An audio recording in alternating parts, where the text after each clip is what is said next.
सीतानाथसमारम्भां रामानन्दार्यमध्यमाम् अस्मदाचार्यपर्यन्तां वन्दे श्रीगुरुपरम्परां। रामं रामानुजं सीतां भरतं भरतानुजं सुग्रीवं वायुसूनं च प्रणमामि पुनः पुनः। सर्वेभ्यो नमो नमः। नमो विद्वद्भ्यः विदुषीभ्यश्च।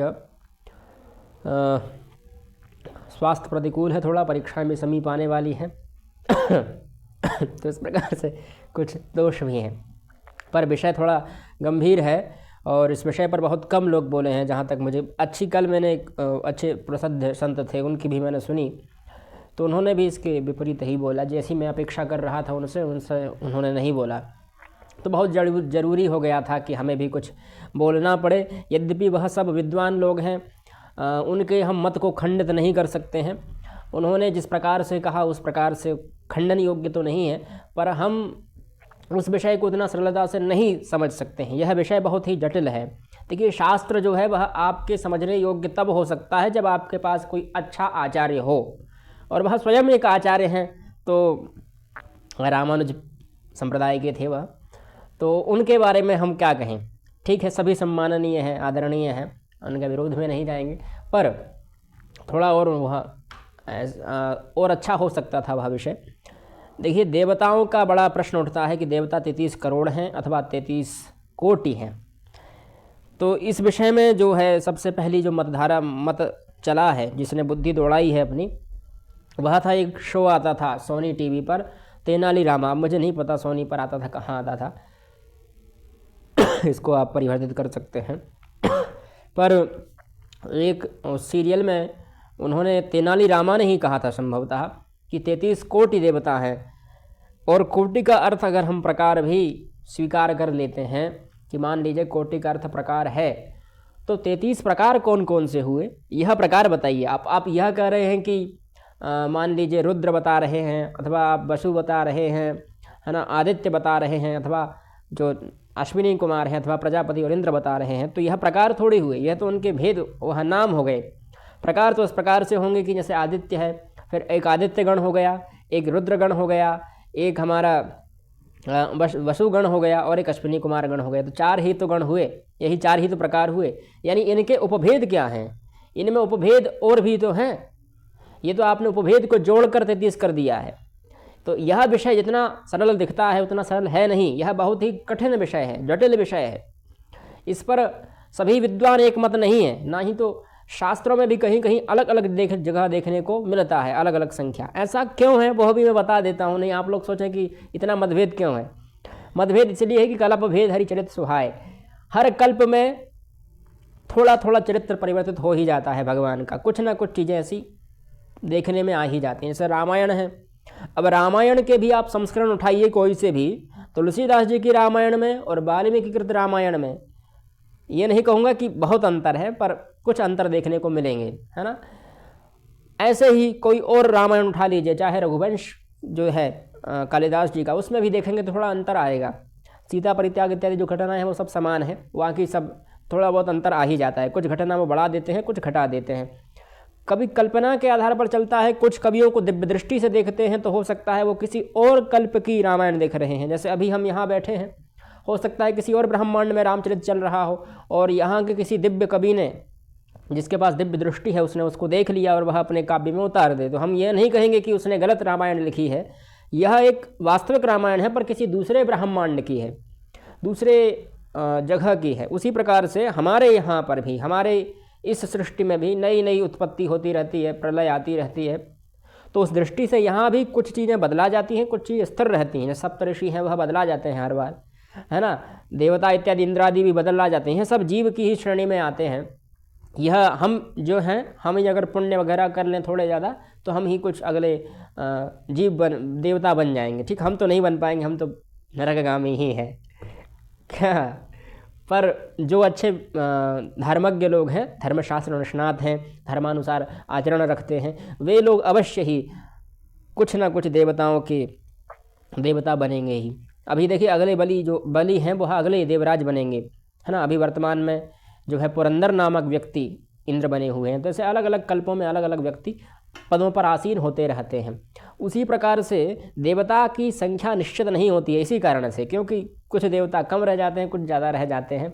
सबसे पहला प्रसंग एक हमारे विदिशा में ही है, ब्राह्मण ही है वह भी। तो उनसे मैंने यह प्रश्न किया था, मैं मित्रों के साथ था, थोड़ा हंसी मजाक में घूमने जाता रहता हूँ मैं, तो वहाँ मैंने उनसे प्रश्न किया था। तो उन्होंने कहा कि कोटि का अर्थ प्रकार है, कटहि कोटि अपराध, ऐसी एक दोहा है। तो वह दोहा का उन्होंने उदाहरण दिया कि कोटि मतलब प्रकार, हजारों प्रकार के जो हैं वह अपराध नष्ट हो जाते हैं। ठीक है पर वहाँ कोटि अपराध से तात्पर्य यह है कि करोड़ों प्रकार के तात्पर्य, करोड़ों प्रकार के जो अपराध हैं वह नष्ट हो जाते हैं। क्षमता में बार बार आ रहा है, स्वास्थ्य प्रतिकूल है इसलिए। तो यह ब्राह्मण ही अगर गलत बता रहे हैं तो फिर हम अन्य किसी से क्या अपेक्षा कर सकते हैं, जिनके पास धर्मशास्त्र का अधिकार है, जो धर्मशास्त्र में निष्णात होते हैं, जो धर्मशास्त्र का व्याख्यान कर सकते हैं, धर्मशास्त्र से किसी भी मत का छेदन कर सकते हैं। ऐसे विद्वान ब्राह्मण ही अगर गलत मार्ग की ओर ले जाएंगे तो यह चीज़ गलत हो गई। देखिए, अगर वह कहते कि 33 देवता हैं तो मैं स्वीकार कर लेता, पर उन्होंने यह कहा कि 33 प्रकार के देवता है। यदि 33 प्रकार के देवता है तो आप प्रकार गिनाइए, उनके नाम क्यों गिनाते हैं? अगर अष्टवसु को भी हम मानते हैं तो अष्टवसु 8 नहीं होंगे, वह एक ही होगा, क्योंकि प्रकार तो एक ही है। वसु का प्रकार हुआ, उपभेद उसके आपने उपभेद भी गिन लिए है, भेद तो गिन रहे हैं, उपभेद भी गिन लिया है, तो यह दोष आ रहा है। इस दृष्टि से 33 कोटि देवता शास्त्रोचित तो नहीं है, अगर हम प्रकार को मान ले तो ठीक है। तो उसी दृष्टि से अब देखिए, समय नहीं था, मुझे जानकारी नहीं थी, मैं थोड़ा सही रहता हूँ भ्रमित तरह से, तो उस चक्कर में मुझे पता नहीं था कि कल गुरुवार ही है। आज बुधवार है तो हम आज ही वीडियो रिकॉर्ड कर रहे हैं और आज ही हमने प्रमाण जोड़े पूरे। आज मैंने बहुत जगह, देखिए मैं किसी भी विषय पर बोलता हूँ तो उससे पहले उसके प्रमाण ढूंढ लेता हूँ। एक है देवव्रत जी, उन्होंने कहा था कि विष्णु पुराण में यह लिखा है, स्कंद पुराण में वह लिखा है, 33 करोड़ देवता हैं इत्यादि। उन्होंने कुछ लंबे व्याख्यान दिए थे, तो वो रील मैंने देखी, फिर मैंने प्रमाण ढूंढे तो उनका एक भी प्रमाण मुझे नहीं मिला। तो बड़ा दुख हुआ कि अरे यार अब क्या होगा। तो फिर मैंने कहा कि अब हमारे ही प्रमाण ढूंढेंगे। फिर हमने थोड़ा बहुत इधर उधर ढूंढा और तो फिर हमें मिल गए प्रमाण। तो उन्हीं प्रमाणों को लेकर अब हम यह वीडियो बना रहे हैं, क्योंकि प्रमाण ही हमारे जीवन का मुख्य मार्ग है। बिना प्रमाण के तो किसी को भी कोई स्वीकार नहीं कर सकता है कि भैया कहाँ क्या चीज़ गलत बता दें, है ना। चलिए, पहला प्रमाण देखिए, देवता से तात्पर्य जान लेते हैं। देवता का अर्थ क्या है? देवता का अर्थ है जो हमें कुछ देता है, उसको हम कहते हैं देवता। अब वह देने का कार्य जो है वह कोई भी कर सकता है। यदि हमें कोई जल दे रहा है तो हम, जैसे समुद्र हमें जल देता है, जल से तात्पर्य है कि जल जो बाष्पोत्सर्जन क्रिया होने के बाद मेघ बनते हैं, फिर मेघ से हमारे पास जल आता है, वह जल दे रहे हैं, तो वह समुद्र को हम देवता मान लेते हैं। उसी प्रकार से जो वायु दे रहा है वह वायु देवता, अग्नि दे रहे हैं अग्नि देवता, सूर्य हमें प्रकाश देते हैं तो हम सूर्य को देवता मानते हैं, चंद्रमा शीतलता देते हैं चंद्रमा देवता इत्यादि जो हैं। वनस्पति से हमें जीवन प्राप्त होता है ना, जड़ी बूटियाँ इत्यादि जो प्राप्त होती हैं, भोजन इत्यादि प्राप्त होता है, तो वह भी हमारे लिए देवता समान है ना। और ब्राह्मण हमारे पुण्यों को वर्धन करते हैं और पापों का क्षय करते हैं, इसलिए हम ब्राह्मण को भी देवता ही मानते हैं। तस्मात् ब्राह्मण देवता, देवाधीना जगत सर्वम मंत्राधीनाश्च देवता, और ते मंत्राः ब्राह्मणाधीना तस्मात् ब्राह्मण देवता, इसलिए ब्राह्मण देवता है। तो ब्राह्मण को भी देवता मानते हैं। भूमिसुर कहा उसके लिए, है ना, बन्नौ गुरुपद, हाँ, बन्नौ प्रथम महीसुर चरना, मोह जनित संशय से भरना। तो ऐसे ब्राह्मण भी देवता ही हैं। ऐसे हम जो भी हमारे लिए कुछ देता है हम उसको देवता मानते हैं, ठीक है। यह एक मत है, यह उसका वास्तविक परिभाषा नहीं है। वास्तविक परिभाषा तो यह है जो चमकता है उसको कहते हैं देवता, है ना। द्वितीयम करोति सह सा देवता, देवता शब्द स्त्रीलिंग का है, देवता स्त्रियाम अमरकोश में कहा तो स्त्रीलिंग का है, इसलिए सा कहा मैंने, ठीक है। अब यह देखिए, ये सब उसी से जुड़ा हुआ है। जैसे कोटि शब्द इन्होंने लिखा, तो कोटि शब्द के कितने अर्थ हैं? देखिए, मैंने बहुत खोज की कोटि शब्द के ऊपर कि कहीं तो हमें वह चीज़ मिले जो हमें काम में आए। तो यह आपटे संस्कृत हिंदी डिक्शनरी है, इसके अनुसार कोटि शब्द के कई अर्थ दिए। जैसे युव धनुष का मुड़ा हुआ सिरा, जो धनुष में ऐसा चिन्ह बना होता है, मुड़ा हुआ होता है, उसको हम कोटि कहते हैं। अथवा चरम सीमा का किनारा, नौ के आधार, उसको भी कोटि कहते हैं। आधिक्य, पराकोटि, पराकाष्ठा, परम, परमोत्कर्ष इत्यादि कई। चंद्रमा की कलाएँ, 1 करोड़ की संख्या, चाप की संपूरक रेखा, त्रिभुज की एक भुजा, श्रेणी अथवा विभाग। तो इस श्रेणी और विभाग को ही लोगों ने प्रकार मान लिया। जहाँ श्रेणी से तात्पर्य है, कोटि का अर्थ है श्रेणी, वह उस कोटि के देवता है, ऐसा हम प्रयोग भी करते हैं ना, वह उस कोटि का व्यक्ति है। तो वहाँ कोटि का अर्थ प्रकार नहीं है, कोटि का अर्थ होता है लेवल, स्तर, है ना, उसका एक विभाग। प्रकार से अगर आप प्रकार भी अर्थ में ले सकते हैं, पर उस प्रकार से अर्थ में नहीं ले सकते जिस प्रकार से वर्तमान में लोग ले रहे हैं। ठीक है। फिर एक अर्थ है विवादास्पद प्रश्न का एक पहलू, विकल्प, और एक अर्थ है असंख्य अगणित। यह संस्कृत टू हिंदी डिक्शनरी है और एक संस्कृत टू इंग्लिश डिक्शनरी है। इसमें ये इंग्लिश मुझे बिल्कुल नहीं आती है, थोड़ी बहुत आती है वो तो ठीक। कर्व एंड ऑफ वो, ये उस वही है कि जो धनुष का कर्व भाग, कर्व मतलब होता होगा कुछ। अंगद कोटि लग्नम पराकोटिमानंदस्याध्यगच्छन्, कोप कोटिमापन्ना इत्यादि जो संस्कृत लिखी वो हम पढ़ लेंगे, अंग्रेजी तो बिल्कुल हमसे अपेक्षा ना करिएगा। अमिलेनियर, कोटीश्वर अर्थात अमिलेनियर मतलब करोड़पति, है ना। कोटिजित ये कालिदास की एक संज्ञा है। कोटिज्या ये मैथ में होती है, ट्रायंगल इत्यादि। जिन्होंने सिद्धांत गणित का अध्ययन किया होगा वह कोटिज्या, त्रिज्या इत्यादि से परिचित होंगे, है ना। वहाँ ऐसी बनी रहती हैं रेखाएं, कभी बताएंगे कोटिज्या के बारे में। कोटिपात्रम, कोटिपाला इत्यादि जो है। अब यह शब्द कल्पद्रुम से मैंने व्याख्या उठाई है पूरी की पूरी, वहाँ भी ऐसी ही पड़ी थी। कोटि शब्द यह स्त्री का है, स्त्रीलिंग का है। कुटच्छेद सार्वधातुभ्य यण सूत्र से इसमें यण प्रत्यय हुआ, उनादि का सूत्र है। चौथे अध्याय का 117वां सूत्र है। बाहुलकात गुण, अस्त्रादे कोण इत्यादि ये सब उसके अर्थ हैं। अस्त्र का कोण, ठीक। और रघुवंश में वही एक उदाहरण दिया उन्होंने कि हतान्यपि शेनन खाग्रकोटि व्यासक्त केशानि चेन पेतु।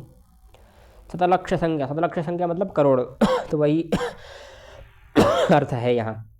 महाभारत में भी बताया तस्य स्कंधे मृतम सर्प क्रुद्धो राजा समासृजत समुत्क्षिप्य धनुष्कोट्या सा चैनम समुपैक्षत। ठीक। कुमार संभव इत्यादि ये सब चीज़ उन्होंने दिए हैं। ये सब मैं आपको भेज दूंगा टेलीग्राम पर, पूरी PDF, वहाँ से आप पढ़ लीजिएगा। अब यह 33 करोड़ के जो देवता बताते हैं वह किस प्रकार से बताते हैं कि 12 आदित्य उनके नाम भी दिए हैं। देखिए ये जो देवताओं के नाम है ये हर कल्प में परिवर्तित हो जाते हैं। अगर आप हर पुराण में पढ़ेंगे, शिव पुराण में अलग मिलेंगे, विष्णु पुराण में अलग मिलेंगे, हर पुराणों में अलग अलग हो जाएंगे, स्मृतियों में अलग हो जाएंगे। क्यों हो जाते हैं? कि कल्प भेद के अनुसार उनमें अलग आ ही जाता है, अलगाव आ ही जाता है।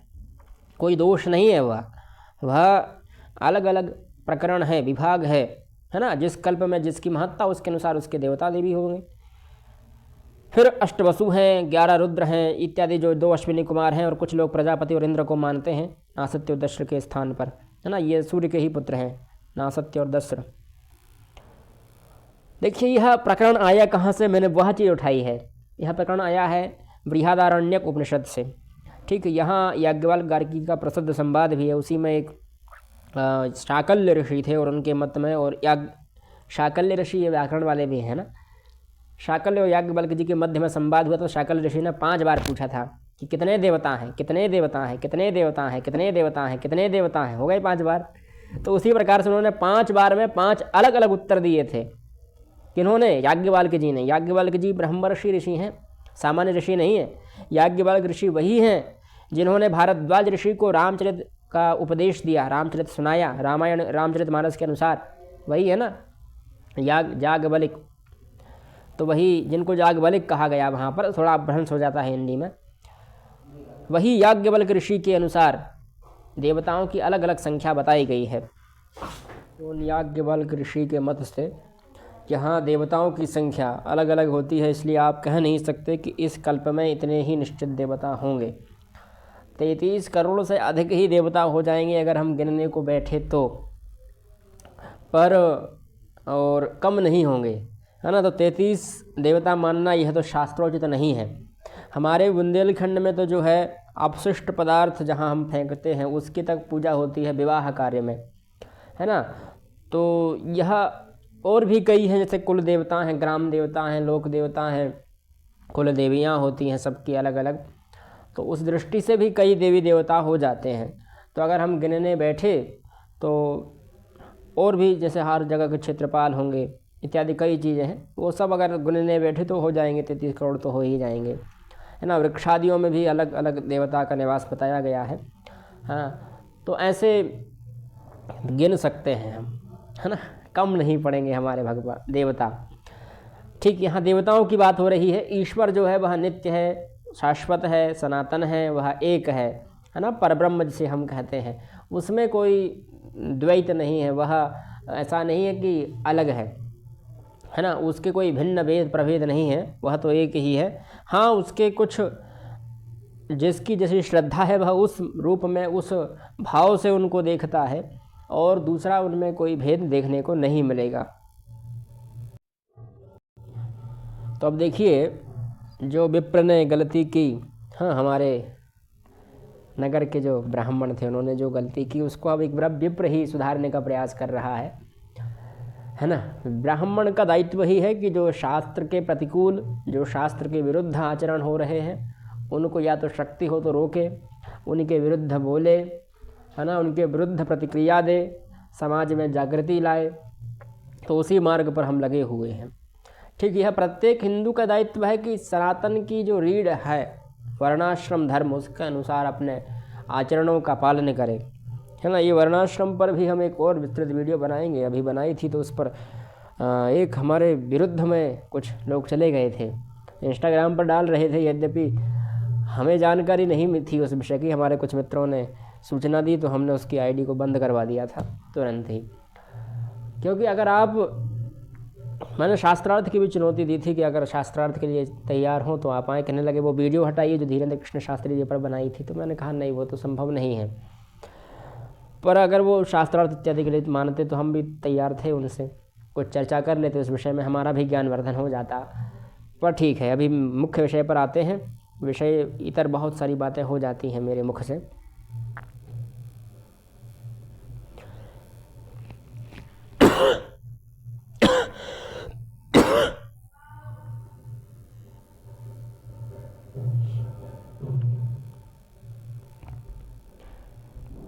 ठीक है, शाकल्य जो थे वह अत्यंत विद्वान थे, किंतु थोड़े घमंड में चूर रहने वाले थे। उन्होंने अहंकार में भरकर 5 बार यह प्रश्न किया था और 5 ही बार उन्होंने अलग अलग उत्तर दिया। तो पहली बार में उन्होंने कहा कि 3306 यानी 3306, यहाँ लिखे हैं 303 और 3003, हाँ ठीक है। तो 3306 उन्होंने संख्या बताई, पहली बार में उत्तर दिया उन्होंने, पहली बार जब उन्होंने पूछा। दूसरी बार में कहा 33 नहीं कहा, फिर शाकल्य ने दूसरी कहा तो देवता कितने होते हैं दूसरी बार पूछा, तो उन्होंने फिर उसको ठीक करते हुए कहा कि 33। फिर शाकल्य ने एक और बार पूछा कि देवता कितने होते हैं। इस बार याज्ञवल्क्य ने उत्तर बदला और बोले देवता 6 ही होते हैं। फिर उन्होंने फिर से पूछा, फिर उन्होंने फिर कहा कि देवता 3 होते हैं। फिर उन्होंने फिर से पूछा, फिर उन्होंने कहा देवता 2 होते हैं। फिर उन्होंने फिर से पूछा तो इस बार उन्होंने कहा देवता 1.5 होते हैं, मतलब 1 सही 1/2, है ना, जिसको हम 1.5 कहते हैं। फिर अंत में उन्होंने फिर से पूछा 5वीं बार में, तो 5वीं बार उन्होंने कहा कि देवता 1 ही है। ठीक है, और उनका नाम भी बताया। यह बृहदारण्यक उपनिषद में बहुत विस्तृत है, कभी उस पर चर्चा करेंगे, सामान्य संक्षिप्त में मैंने बता दिया यहाँ पर। तो इस प्रकार से यहाँ उन्होंने 33 कोटि की बात नहीं की, 33 देवताओं की बात की है। ठीक है, और देवता शब्द जो है यद्यपि स्त्रीलिंग का है, पर इसमें पुल्लिंग के देवता भी आते हैं, स्त्रीलिंग के देवता भी आते हैं। वाग देवता दिव्यतु इत्यादि, वाग देवता को भी देवी, वाग देवी हैं पर उनको देवता भी माना गया। अभी कुछ समय पहले मेरे मन में एक विचार भी आया कि बागेश्वर कौन है, क्योंकि बागेश्वर में अगर हम संधि करें वाग के ईश्वर, मान लीजिए हमने वाग का भ्रंश बाग मान लिया, पर संधि करेंगे तो बागेश्वर बनेगा, तो वहाँ कुछ नियम नहीं लग रहे थे। फिर हमने थोड़ी बहुत जानकारी जुटाई तो पता चला व्याघ्र के ईश्वर जो है वह व्याघ्रेश्वर, उसी का भ्रंश होकर बागेश्वर रूप बना। ठीक है, आगे चलते हैं। तो इस प्रकरण के अंतर्गत हमने जानकारी ली कि 33 प्रकार के देवता अगर कोई कह रहा है तो वह ठीक नहीं कह रहा है, असाधु बात बता रहा है। देवता 33 होते हैं, 6 होते हैं, अथवा 3 होते हैं, अथवा 2 होते हैं, 1.5 होते हैं, अथवा 1 होते हैं। इस प्रकार से अलग अलग उत्तर आते हैं, निश्चित संख्या नहीं है। मैंने कहा ना, कल्प भेद हरिचरित सुहाए, हरिचरित से ही तात्पर्य नहीं है यहाँ तात्पर्य यह है कि देवताओं की संख्या में, ऋषियों की संख्या में, यहाँ तक कि जो आचरण है, वंशावली है, गोत्रावली है, सब में परिवर्तन हो ही जाता है कुछ न कुछ प्रसंगतः।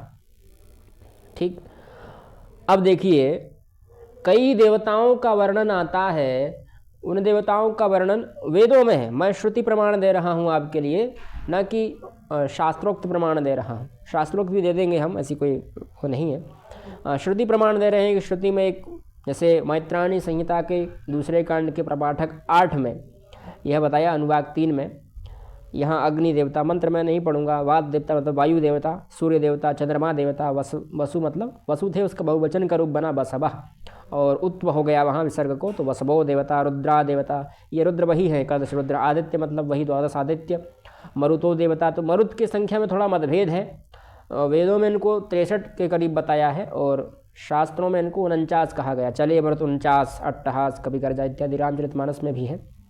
इंद्रो देवता, वरुण देवता, वरुण मतलब जल देवता, और बृहस्पति, यहाँ बृहस्पति जी को भी देवता कहा गया। विश्वेदेव, विश्वेदेव तो अनंत हैं, उनकी कोई संख्या ही नहीं है, तो विश्वेदेव देवता, और चंद्रमा भी देवता है, बृहस्पति भी देवता, जबकि वो 33 कोटि जो प्रकार बता रहे हैं अथवा प्रकार बता रहे हैं उस श्रेणी में चंद्रमा की गिनती नहीं है, बृहस्पति की गिनती नहीं है, कामदेव की गिनती नहीं है, और भी कई ऐसे देवता हैं, जैसे चंद्रमा के ही पुत्र अगर बुध हुए तो उनकी गिनती नहीं है, हाँ वो ग्रह भी हैं एक, और भी कई देवता हैं जो यहाँ थे, जैसे मरुदगण हैं उनकी वहाँ वो नहीं है, महाराजिक हैं, साध्य हैं, रुद्र हैं इत्यादि, ये सब चीज़ें जो हैं अलग अलग प्रकार हैं। मैं आगे आपको सबको बताऊंगा। यजुर्वेद के 14वें अध्याय का 20वां जो श्लोक है उसमें फिर से यही चीज़ बताई गई।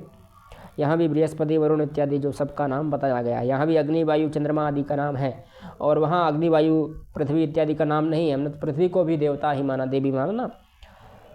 समुद्र वसने देवी पर्वत स्तन मंडले, है ना, विष्णु पत्नी नमस्तुभ्यम पाद स्पर्श क्षमस्वे, तो वहाँ विष्णु पत्नी लक्ष्मी स्वरूपा ही तो है पृथ्वी, क्योंकि यह भी हमारे सभी अपराधों को क्षमा करती है ना। चलिए आगे चलते हैं। इसके अलावा भी अगर देखें तो आप गणेश हैं, स्कंद हैं, धन्वंतरी हैं, भैरवादि जो हैं, इन देवताओं को उन 33 की श्रेणी में नहीं गिना जाता है ना। वो लोग छूट रहे हैं ना, ये लोग, इन लोगों का क्या, हम गणेश जी तो हमारे परब्रह्म के स्वरूप हैं, त्वमेव प्रत्यक्षम ब्रह्ममसि ब्रह्मासीत् त्वमेव सर्वम खलविदम ब्रह्मासीत्, है ना, तो यह तो साक्षात ब्रह्म ही हैं गणेश जी, और उनको ही छोड़ दिया आपने। फिर उस श्रेणी में भगवती भी नहीं आती हैं, तो भगवती पराम्बा जगत जननी तो सबको शक्ति देने वाली है, वह स्वयं उसमें नहीं आ रही हैं, इत्यादि कई देवी देवता हैं जो उस श्रेणी में छूट रहे हैं, तो बहुत दोष आ रहा है उसमें। देखिए अब यह इन्होंने अच्छी चीज़ यहाँ थी, वो मैंने दूसरी जगह से ली थी कि हम लोगों को स्वयं क्षम्यताम, हम लोगों को ना स्वयं तो उपनिषद का ज्ञान नहीं है, ना शास्त्र का ज्ञान है, ना वेद का ज्ञान है, ना स्मृति का ज्ञान है, और ना उसको समझने का ज्ञान है, ना किसी आचार्य के अनुसरण हम करते हैं। अब शंकराचार्य अगर हमें बोलने लगे तो हम शंकराचार्य का ही विरोध करने लगेंगे, इतने बड़े धर्म, फिर हम बनेंगे सनातनी। अरे काहे बात के सनातनी हो, या तो हम शंकराचार्य की ही नहीं मान रहे हो, अपने जगत गुरु की ही नहीं मान रहे हो, तो फिर काहे को सनातनी का नाटक कर रहे हो भाई। आपके धर्म के जो ध्वजावाहक हैं, धर्म के जो सबसे बड़े नेतृत्वकर्ता हैं, उनकी ही आज्ञा का अनुसरण नहीं करते, अनुगमन नहीं करते, पालन नहीं करते, तो आपका भला किस प्रकार से होगा। मैंने अभी एक विषय चल रहा ना धीरेन्द्र शास्त्री का, उस पर मैंने बात की, तो ये कथावाचक तक मेरे विरोध में जाने लगे हमारी कक्षा के। तो भैया आपको कथा करनी है, उन जनता के बीच में जाना है, ताकि आपकी रोटी रोजी उसी कथा से चल रही है। हमारे लिए तो ईश्वर प्रदान कर रहा है, हमें कोई दिक्कत नहीं है। तो अपने निज लाभ के लिए कभी शंकराचार्य के खिलाफ नहीं जाना चाहिए।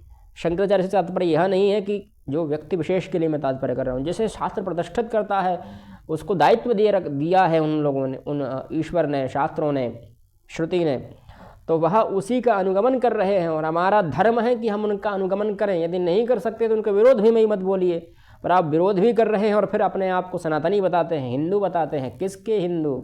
जिसका गुरु में श्रद्धा हो वह हिंदू होता है। एक उसका लक्षण भी है, जिसका पुनर्जन्म में श्रद्धा हो, गुरु में श्रद्धा हो, गीता, गाय, गंगा, इनमें श्रद्धा हो तो वह हिंदू है। जब इनमें श्रद्धा ही नहीं है तो फिर काहे के हिंदू? वृंदावन जाने से थोड़ी पुण्य बढ़ते हैं। वृंदावन में जाकर आप कितने पाप कर लेते हैं, मैं गिनाने बैठ जाऊं तो हमारी वीडियो ही बढ़ जाएगी। तो ऐसे तीर्थ क्षेत्रों में जाना चाहिए, पर यह अवैध तरीके से जो जा रहे हैं ना आजकल के लोग, वृंदावन जा रहे हैं, अयोध्या जा रहे हैं, काशी जा रहे हैं, प्रयागराज में जा रहे हैं, आपके पापों की वृद्धि हो रही है, पुण्यों की वृद्धि नहीं हो रही है। 4 धाम भले ही घुमाएं, व्यवस्थित तरीके से शास्त्रोक्त पद्धति से नहीं जाएंगे तो काहे का लाभ, काहे का अनुसरण। और बिना किसी कुछ किए ही आपको चारों धाम के लाभ मिल रहे हैं गुरु की शरणागति से, और आपको वो नहीं करना, माता पिता की सेवा नहीं करना, गाय की सेवा नहीं करना।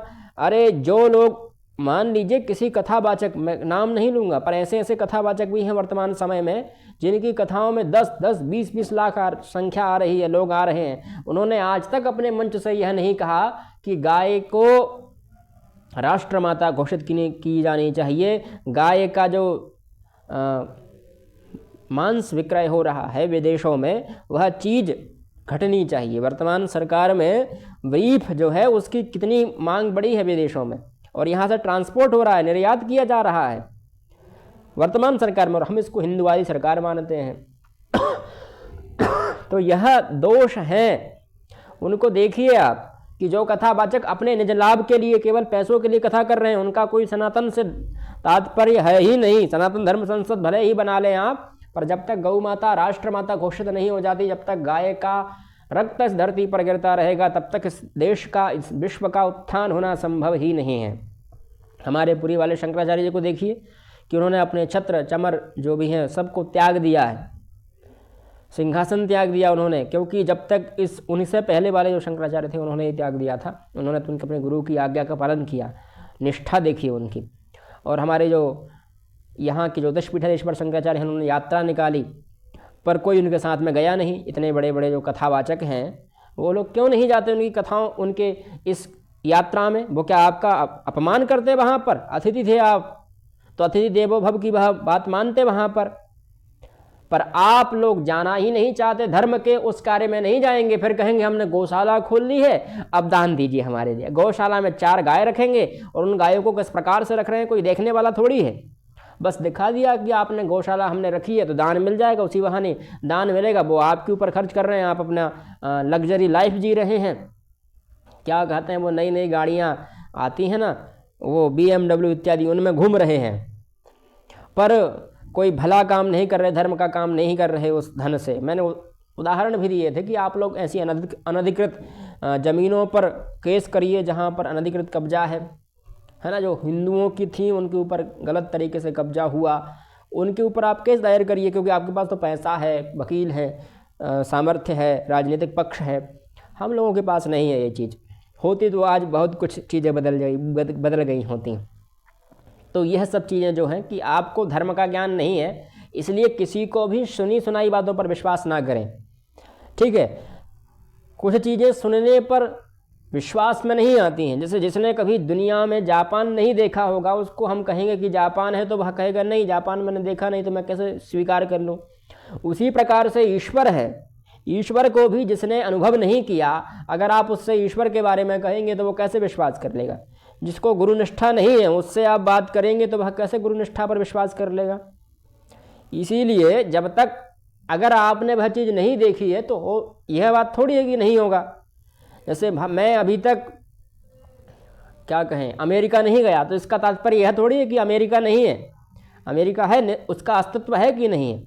उसी प्रकार से यह जो अन्य धर्म है, तत्व हैं, शास्त्रोक्त मत जो हैं, वह सब अस्तित्व में हैं। गाय साक्षात जगतजननी जगतजननी का स्वरूप है। सभी देवता देवी देवता उसी में निवास करते हैं और आप उसी का अपमान कर रहे हैं। उसी की रक्त की बूंद इस धरती पर गिर रही है, कितने दुखद हमारे लिए है, पर किसी भी सनातनी का, किसी भी हिंदू का खून नहीं खोलता उसके लिए। पर यह यात्राओं में, अवैध यात्राओं में जा रहे हैं, नंगे पैर घूम रहे हैं, कोई भी शास्त्रोक्त मर्यादा का ध्यान है ही नहीं। अभी तो 5000 वर्ष ही हुए हैं कलयुग को, अभी 10-15 हज़ार वर्ष बाद कुछ ऐसा देखने में आता तो मुझे दुख नहीं होता जितना अभी 5000 वर्षों में हो रहा है। फिर आप कह रहे हैं भक्ति बढ़ रही है, भक्ति लोग भक्त हो रहे हैं। काहे के भक्त हैं ये? जिनको शास्त्रों की मर्यादाओं का ज्ञान नहीं, मर्यादा मिटाते जा रहे हैं। मैं चोरी कर दान करने लगूं तो क्या वह पुण्य कहाएगा? उसी प्रकार से आप लोग जो कार्य कर रहे हैं वह पुण्योक्त नहीं, वह पुण्य नहीं कहाएगा। जब तक कि वह शास्त्रीय मर्यादा के अनुकूल ना हो, प्रतिकूल होगा तो निश्चित हानि होगी, ठीक है। इसलिए धर्म का ज्ञान लीजिए, नहीं है तो अवैध टीका टिप्पणी मत करिए, विशेषकर शंकराचार्यों पर, जगत गुरुओं पर और उन आचार्यों पर जिनकी वजह से इस धर्म का, इस अस्तित्व अभी तक बचा है। नहीं तो विधर्मियों ने इतना कुछ कर दिया था, इतनी कुछ नष्ट कर दिया था कि अगर वह नहीं होते तो आज तक सब नष्ट हो जाता। उन्हीं की स्मृति मेधा शक्ति से, स्मृति शक्ति से हमारे धर्म ग्रंथ आज जीवित रहे हैं। नहीं तो उन्होंने सारी पांडुलिपियाँ जला दी थी, कहीं गला दी थी, कहीं फेंक दी थी, दबा दी थी, है ना, हमारे मंदिर तोड़ ही दिए थे। क्या प्रमाण था हमारे पास? उन्हीं की स्मृति शक्ति, मेधा शक्ति, उन्हीं की बल शक्ति, उन्हीं की जप शक्ति, मंत्र शक्ति से आज यह देश, आज यह धर्म अस्तित्व में है और भविष्य में भी रहेगा। बहुत सामान्य लोग नहीं हैं। कभी उनके ऊपर आप शोध करिए, तब उनके ऊपर बोलना अच्छा रहेगा। मैं खुद कह रहा हूँ कि मैं वर्ण इस व्यवस्था पर बोल रहा हूँ, 33 कोटि पर, तो मैंने इसके लिए बहुत शोध किया है। ऐसे ही थोड़ी यहाँ आकर बोलने बैठ गया मैं। पर कुछ कथावाचक अपने मन से ही मनगढ़ंत बातें बता रहे हैं। अभी देखिए, उसका विधर्मी लोग लाभ उठाते हैं। अभी मैंने एक विधर्मी की वीडियो देखी, रील देखी, तो उसमें वह बता रहा था कि शंकर जी ब्रह्म हैं। फिर एक दूसरे कथावाचक आए, उन्होंने कहा कि, और वह फेमस कथावाचक थे, नाम नहीं लूँगा किसी का भी, वह एक कह रहे हैं कि शंकर जी ब्रह्म है, एक कह रहे हैं दुर्गा जी ब्रह्म है, एक कह रहे हैं राम जी ब्रह्म है, एक कह रहे हैं कृष्ण ब्रह्म है, एक कह रहे हैं गणेश ब्रह्म है। तो वास्तव में ब्रह्म कौन है? अब ये जो मतभेद आने लगते हैं ना, शंकर जी के पिता शंकर जी ही हैं, ये जो तुच्छ बातें करने लगते हैं, तुच्छी बातें करने लगते हैं, तो इससे धर्म में हानि होती है, धर्म की ग्लानि होती है। जब आप ही लोग धर्म की हानि कर रहे हैं तो अन्य लोगों से हम क्या ही अपेक्षा करेंगे? आप सीधा क्यों नहीं कहते ये कि 5 देव ही ब्रह्मत्व का स्वरूप हैं? क्या आपको इतना ज्ञान नहीं है? ये तो सामान्य कोई भी जिसने धर्मशास्त्र का अध्ययन किया होगा, ऐसा 10 साल का बालक बता देगा कि गौरी, गणेश, शिव और विष्णु और सूर्य, यह 5 देवता हैं और इन्हीं को ब्रह्म स्वीकार किया गया, इन्हीं का ब्रह्मत्व की बात हुई है। अब इन्हीं के उपभेद हो गए हैं। जैसे विष्णु को जो मानते हैं वह वैष्णव हो गए, जिन्होंने शिव जी की स्तुति की, शिव जी को ब्रह्मत्व स्वीकार किया वो शैव हो गए, जिन्होंने देवी का ब्रह्मत्व स्वीकार किया वो शाक्त हो गए, जिन्होंने गणेश जी का ब्रह्मत्व स्वीकार किया वो गाणपत्य हो गए, जिन्होंने सूर्य का ब्रह्मत्व स्वीकार किया वो सूर्य हो गए। पर लोग इस बात को नहीं बताएंगे, वो ये बताएंगे कि ये छोटा है, ये बड़े हैं, राम जी इनसे बड़े हैं तो राम जी इनसे छोटे हैं। अरे आप क्यों ये माथा पच्ची करने में लगे हैं? क्या कहते हैं? शिवाय विष्णु रूपाय शिव रूपाय विष्णवे, स्कंद पुराण का वाक्य है यह, कि शिव ही ब्रह्म, शिव ही विष्णु है और विष्णु ही शिव है, दोनों में कोई अंतर है ही नहीं। और जगदम्बिका शक्ति तो सबकी, जो सबको शक्ति देती हैं, वो शक्ति कभी कमजोर हो सकती है, वह तो सर्वोपासनीय है, सभी के लिए उपासना करने योग्य है। विषय से इतर कभी कभी हो जाते हैं, है ना, क्या समय नहीं रहता एक एक विषय पर वीडियो बनाऊं, तो एक ही विषय में ये सब चीज़ें आ जाती हैं, फिर हमारा मस्तिष्क चला जाता है उसी दिशा पर। चलिए, तो यदि आप सूर्य देवता के 12 रूप ले रहे हैं तो वायु देवता के कितने रूप हैं, अग्नि के कितने प्रकार की होती है, उन सबको आपको जानना होगा। मरुद कितने प्रकार के होते हैं, अग्नि के भी 3 प्रकार बताए हैं शास्त्रों में, है ना, हमारे ज्योतिष शास्त्र में तो हैं। अग्नि शब्द से 3 प्रकार की 3 संख्या ली जाती है। तो ऐसे कई देवताओं के कई भेद भी होते हैं, उपभेद भी होते हैं, अलग अलग अग्नियाँ भी हैं, है ना। तो यह सब जो है विचारणीय विषय हैं, उनमें उतना आपको ज्ञान नहीं है तो उस विषय पर बोलना भी उचित नहीं रहता। मरुद जो है वह 49 अथवा 63 है। त्रिवैर सप्त सप्त मरुतः, यह काठक संहिता का है 33-4 में। विश्वेदेव कितने होते हैं ये क्यों नहीं गिनेंगे, क्योंकि 3 से 33 करोड़ अनंताः विश्वेदेवाः, यह सतपथ ब्राह्मण का वाक्य है। और इसका अर्थ हुआ कि हमने विषय को बिना पूरा जाने ही एक गलत निष्कर्ष से सहमति जताई, जो कि गलत था, असाधु था। क्योंकि 33 कोटि देवता मानना यह थोड़ा गलत लग रहा है ना। 33 हमने संख्या स्वीकार की है कि 33 देवता हैं, पर प्रकार तो 4 ही प्रकार हो रहे हैं ना वहाँ पर। अगर हम कहें तो 12 आदित्य, 11 रुद्र, 8 वसु और अश्विनी कुमार, तो यहाँ 4 ही प्रकार हुए। बाकी के और प्रकार कहाँ गए, वह सब मैं आपको बताऊंगा आगे कि क्या क्या गलती हुई है उस 33 कोटि में। तो यह 33 से प्रकार का अर्थ आप ग्रहण करेंगे तो यह गलत अर्थ हो जाएगा। 33 करोड़ कहने से यह अर्थ सही हो जाएगा, ठीक है। अब हमने यही कह दिया कि अनंताः विश्वेदेवाः, तो अब यहाँ अनंताः विश्वेदेवाः से ही विश्वदेव अनंत हो गए ना। अब तो 33 करोड़ तो केवल विश्वदेव ही हो गए, अगर हम कहें तो 1 अरब भी हो सकते हैं। विश्वदेव तो अनंत हैं, उनकी कोई संख्या ही नहीं है। तो इस प्रकार से अगर हम किसी को निश्चित संख्या में बांध रहे हैं, देवताओं को निश्चित संख्या में बांध रहे हैं, तो हम गलती कर रहे हैं। देवता कितने होते हैं इस विषय में कोई भी सहमत नहीं है शास्त्रोक्त मत से। अब देखिए, हमने अभी तक देखे श्रुति प्रमाण, अब देखते हैं हम स्मृति प्रमाण।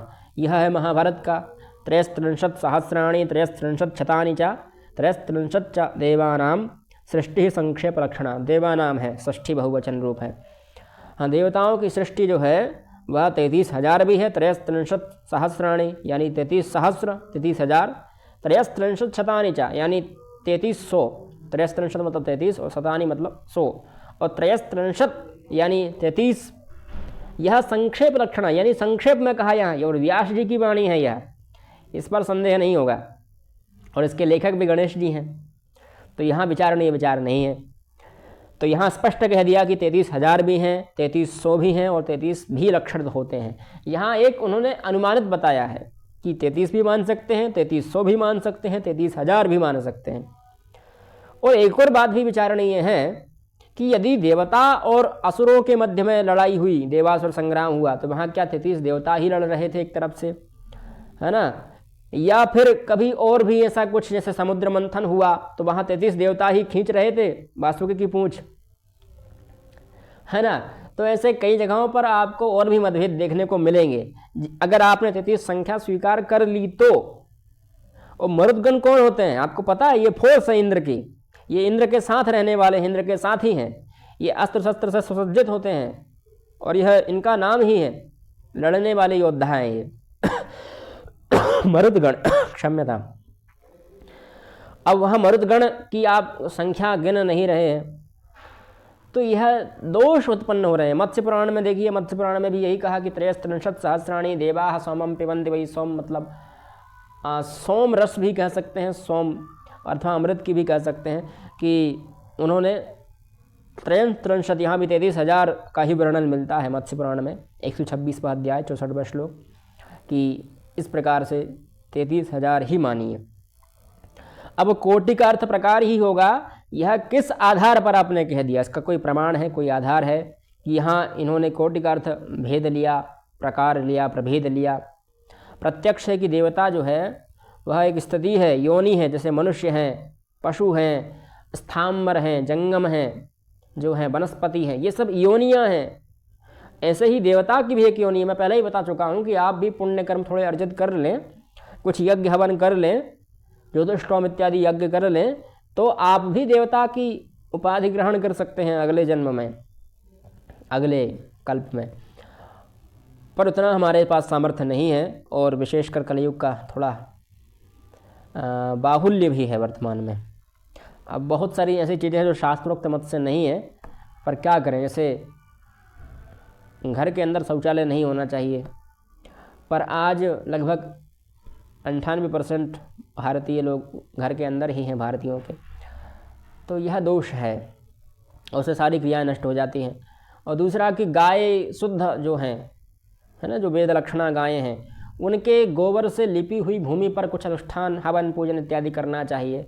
ये भी संभव नहीं है वर्तमान में। टाइल्स इत्यादि जो लग गए हैं, संगमरमर इत्यादि के जो पत्थर लग चुके हैं, तो लोग अपने सुंदर घर दिखाने के लिए भारतीय पद्धति का त्याग कर रहे हैं, है ना। पत्थर पर बैठकर पूजन, हवन, यज्ञ इत्यादि नहीं होते हैं।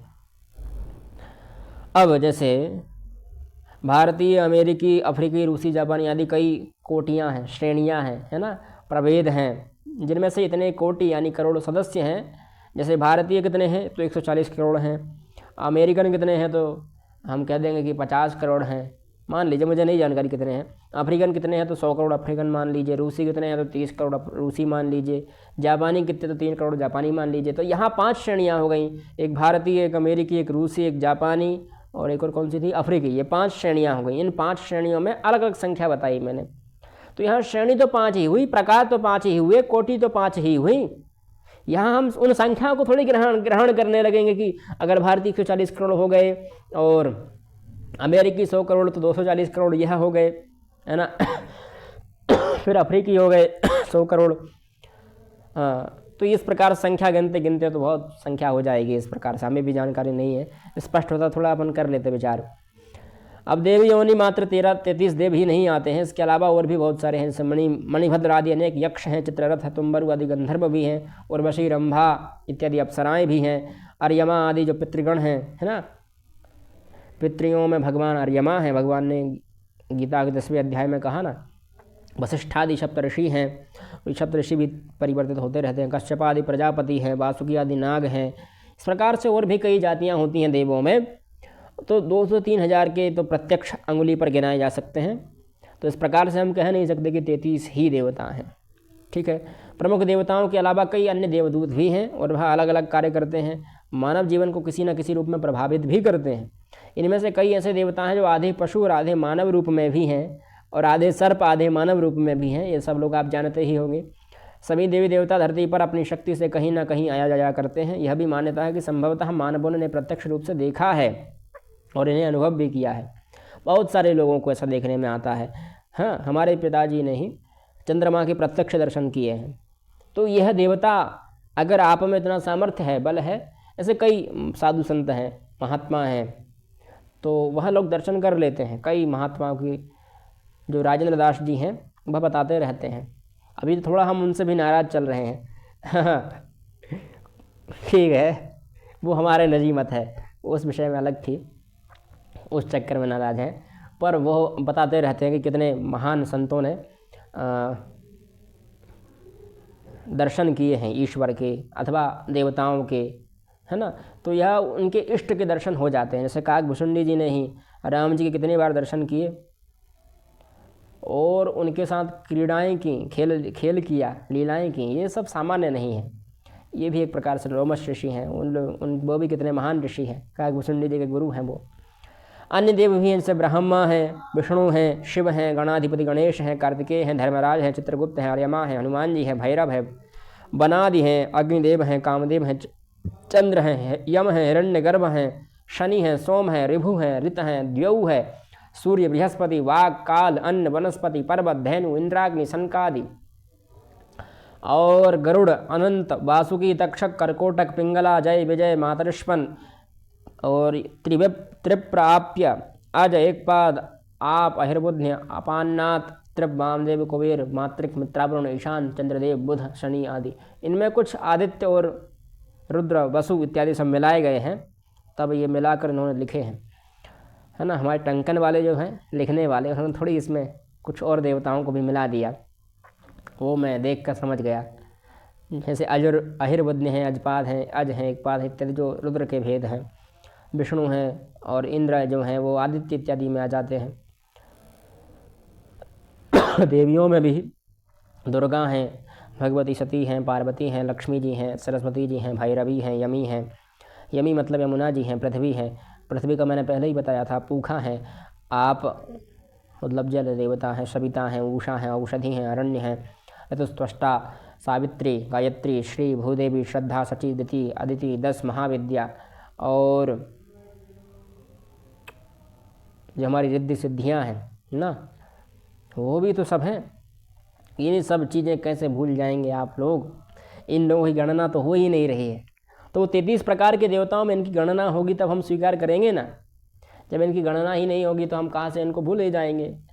तो एक प्रकार से यह विडंबनावाद यहाँ प्रारंभ किया गया है, बनाया गया है, एक उसको कहते हैं नैरेटिव बनाया गया है। और इससे सनातन धर्म की ही हानि हो रही है, क्योंकि जो व्यक्ति को 33,000 देवताओं के बारे में जानना चाहिए था, वह व्यक्ति आज केवल 33 देवताओं में ही उलझा है और उसमें भी 33 कोटि का अर्थ गलत समझ रहा है वह। तो इस प्रकार से इस ऐसे जो मुद्दे उठाए जा रहे हैं, बनाए जा रहे हैं, उनसे वास्तविक रूप से किसी परंपरागत आचार्य से आप शिक्षा ग्रहण कीजिए, उनसे जानकारी लीजिए। ठीक है। अब मैं श्लोक भूल रहा हूँ एक, मैं जो रिद्धि सिद्धियों का श्लोक है वह थोड़ी विस्मृति हो गई। अमरकोश का ही है, अमरकोश का ही यह श्लोक है। यह भी प्रथम कांड का प्रथम स्वर्ग वर्ग का है। प्रथम वर्ग मतलब स्वर्ग वर्ग, और उसका 10वां श्लोक है। आदित्य विश्ववस्तु शिता भास्वरा नीलाः महाराजक साध्याश्च रुद्राश्च गणदेवताः। तो इसमें आदित्य जो हैं विश्ववसु हैं और आभास्वर हैं, अनिल हैं, महाराजक हैं, साध्य हैं, रुद्र हैं इत्यादि जो हैं, ये सब देवता के अलग अलग श्रेणियां हैं, अलग अलग भेद हैं। इसके अलावा विद्याधर हैं, अप्सरस, विद्याधराप्सरसो, यक्ष रक्षो गंधर्व किन्नराः पिशाचो गुह्यकः सिद्धो भूतो में देवयोनयः। अब ये पुल्लिंग स्त्रीलिंग मत देखिएगा, ये तो हम लोगों ने जो संस्कृत पढ़ते हैं उन अमरकोश वालों के लिए ठीक है वो। विद्याधर हैं, अप्सराएं हैं, यक्ष हैं, राक्षस हैं, रक्ष हैं, राक्षस नहीं, और गंधर्व हैं, किन्नर हैं, पिशाच हैं, गुहियक हैं, सिद्ध हैं, भूत हैं, इत्यादि जो हैं ये सब चीज़ें उसमें हैं। मरुदगण देवता नहीं हैं, लेकिन देवताओं के सैनिक हैं, अदिति के पुत्र हैं। यह वेदों में इन्हें रुद्र और विष्णु का पुत्र कहा गया है, तो पुराणों में कश्यप और अदिति के पुत्र का माना गया है। मरुदों का एक संघ है जिसमें कुल 180 से अधिक मरुदगण सदस्य हैं, और इसमें 49 प्रमुख हैं, 7 सैन्य प्रमुख हैं। 7 का 7 से गुणा कर दीजिए, 49 हो जाएगा। मरुद देवों के सैनिक हैं और इन सभी के गणवेश समान हैं। गणवेश मतलब ड्रेस। वेदों में मरुदगण का स्थान अंतरिक्ष में लिखा है। उनके घोड़े का नाम प्रशद बतलाया है और इन्हें इंद्र का सखा लिखा है। यह ऋग्वेद के प्रथम मंडल का 85वें सूक्त का 4वां श्लोक है, मंत्र है, श्लोक नहीं होगा, मंत्र होगा।